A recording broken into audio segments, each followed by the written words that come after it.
क्या आपने कभी सोचा है असली खुशी कहां छिपी है?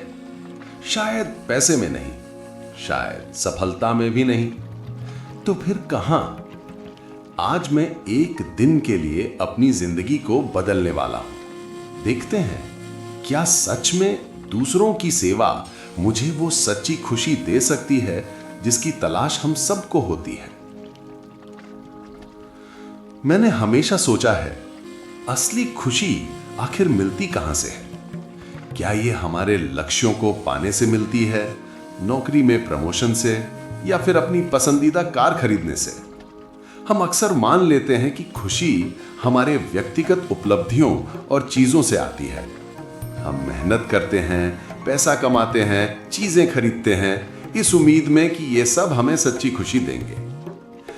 लेकिन क्या कभी ऐसा हुआ है कि आपने कोई बड़ा मुकाम हासिल किया हो और थोड़ी देर बाद अंदर से खालीपन महसूस हुआ हो?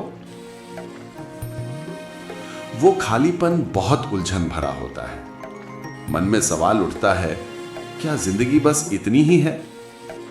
हम किसी गहरी, सच्ची और अर्थपूर्ण चीज की तलाश में रहते हैं और वहीं पर दूसरों की मदद और सेवा भाव का महत्व सामने आता है।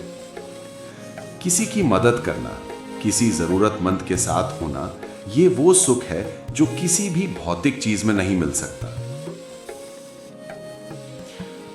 वैज्ञानिक शोध बताते हैं कि दया और परोपकार हमारे मानसिक स्वास्थ्य पर गहरा असर डालते हैं। जब हम दूसरों की मदद करते हैं तो हमारे दिमाग में डोपामीन और एंडोर्फिन जैसे खुशी देने वाले रसायन निकलते हैं। ये न सिर्फ हमें खुश रखते हैं बल्कि तनाव और चिंता भी कम करते हैं। यहां तक कि जो लोग नियमित रूप से दूसरों की सेवा करते हैं उनका ब्लड प्रेशर सामान्य रहता है, इम्यून सिस्टम मजबूत होता है और वे ज्यादा लंबा जीवन जीते हैं। लेकिन बात यहीं खत्म नहीं होती। दूसरों की मदद करने से हमारे अंदर जुड़ाव की भावना पैदा होती है। जब हम सेवा करते हैं तो महसूस करते हैं कि हम किसी बड़ी चीज का हिस्सा हैं। हमें एहसास होता है कि हम अकेले नहीं हैं, हम सब एक दूसरे से जुड़े हुए हैं और ये जुड़ाव ही असली खुशी की जड़ है। मैं एक कहानी साझा करना चाहता हूं जिसने मुझे बहुत प्रेरित किया। एक महिला जिसे मैं जानता हूं हर हफ्ते एक सूप किचन में वॉलंटियर करती है। वो कहती है कि ये सिर्फ खाना परोसने की बात नहीं है बल्कि उम्मीद परोसने की बात है। वो बताती है कि वहां आने वाले बहुत से लोग सिर्फ भोजन ही नहीं बल्कि एक ऐसा समुदाय पाते हैं जो सुनने और सहारा देने को तैयार रहता है। उसकी सेवा ने न केवल उन जरूरतमंद लोगों की जिंदगी बदली है बल्कि उसे भी सच्चा उद्देश्य और आनंद दिया है। निस्वार्थ भाव से दूसरों की मदद करना देने वाले और पाने वाले दोनों पर गहरा प्रभाव डालता है।